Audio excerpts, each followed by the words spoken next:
చేసింది మీరు. భయంకరమైన కుట్రలు పండుతున్నది మేము కాదు. ఈ రోజు నేను ఒకటే రిక్వెస్ట్ చేస్తున్నానండి, ఇప్పటికి కూడా ఈ మంగ్లీ కానివ్వండి, Shiva Chauhan, whoever it is, I really don't care for them.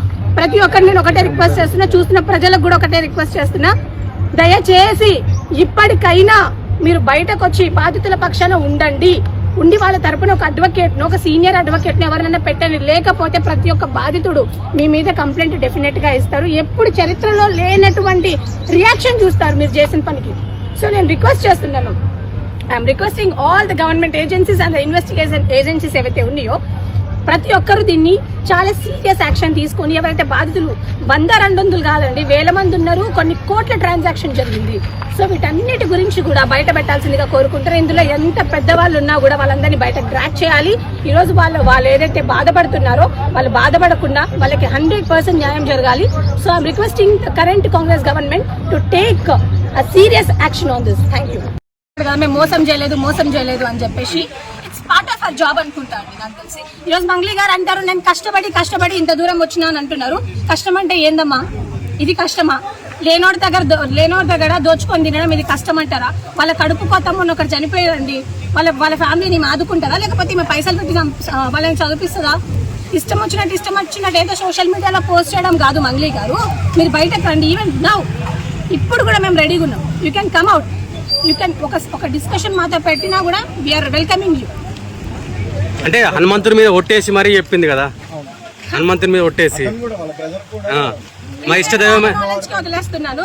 మీరే ఇందాకనే వాళ్ళ బ్రదర్ అన్నారు, మాకు దీనికి ఎటువంటి సంబంధం లేదు, నేను హనుమంతుడి భక్తుని, నేను శివరాజ్ భక్తుని, నేను తులజా భవాని భక్తులని ఇంకోసారి చెత్త మాటలు మాట్లాడితే, మా దేవుళ్ళ మీద ఒట్లేసి చెత్త అబద్ధాలు చెప్తే మాది చెప్పు తగ్గుతుందని చెప్తున్నాను నేను వాళ్ళకి.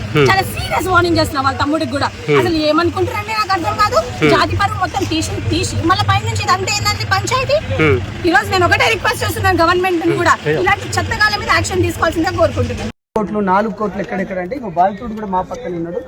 ఇవాళ ఆ ఊర్లలో వెళ్ళండి, ప్రతి ఇంటి పైన లోను, ప్రతి పొలం పైన లోను, వాళ్ళ మెడలో ఉన్న బంగారం కూడా అమ్మివేసి కూడా ఇవాళ వాళ్ళు వీళ్ళకి ఇవ్వడం జరిగింది.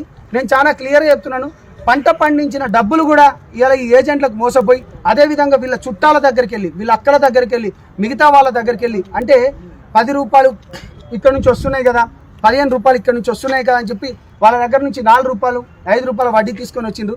నిజంగా ఇది చాలా బాధాకరం. మొన్నటి పాల్తీయ రమేష్ కూడా ఈ విధంగానే చనిపోయాడు.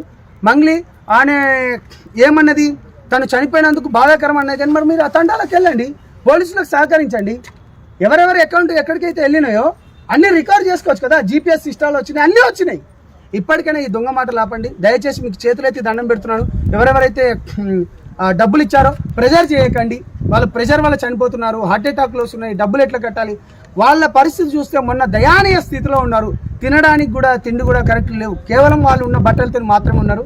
దయచేసి పోలీసు మిత్రులు మీకు అందరూ సహకరిస్తున్నారు, నిజాలు బయటికి రాబోతున్నాయి. ఇవాళ 2 రాష్ట్ర ప్రభుత్వాలు కూడా కదులుతున్నాయని తెలియజేసుకుంటూ, ఇప్పటికైనా బాధితుల పక్షాన నిలబడండి అంటూ కొన్ని సంఘాలకు చెప్తున్నాను. పోలీసు మిత్రులకు ప్రత్యేకత ధన్యవాదాలు తెలియజేస్తున్నాయి.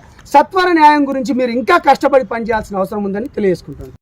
బంజారా బిడ్డలు, లంబాడి బిడ్డలు ఉన్నారు, మిగతా 10% వేరే వాళ్ళు ఉన్నారు. కాబట్టి వాళ్ళ తరపు నుంచి పోరాడడానికి అని చెప్పుకొని ఇప్పుడు మిగతా వాళ్ళు ఈ ప్రాంతం దేవరకొండ, మల్లేపల్లి, అదేవిధంగా ఇబ్రహీంపట్నం, జైరాబాద్, కర్నూలు, డోన్ నుంచి కూడా వాళ్ళ తరపు నుంచి పోరాడడానికి మహారాష్ట్ర నుంచి కాల్సి వస్తున్నాయండి, కర్ణాటక నుంచి వస్తున్నాయి.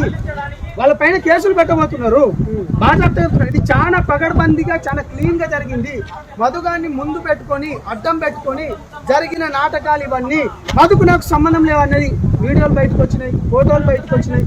ఇంకా ఏమేం కావాలి, దేవుడే నడిపిస్తున్నాడు మొత్తం. అంటే ఇప్పుడు చెప్పండి కదా, దైవ నిర్ణయం, ప్రకృతి నిర్ణయం. 9 మంది చనిపోయినాక దేవుడికి కూడా నచ్చట్లేదు కావచ్చు. వీళ్ళ పక్షాన నిలబడాలనుకొని ఎవరెవరైతే వీళ్ళందరూ, ఇప్పుడు భార్గవ్ గారు, ఇప్పుడు మీరున్నారన్న మనతోలి వెలుగు, మీరు ఎక్కడెక్కడికి పోయినారో మొత్తం అందరికి తెలిసిపోతాయి. మీ పక్క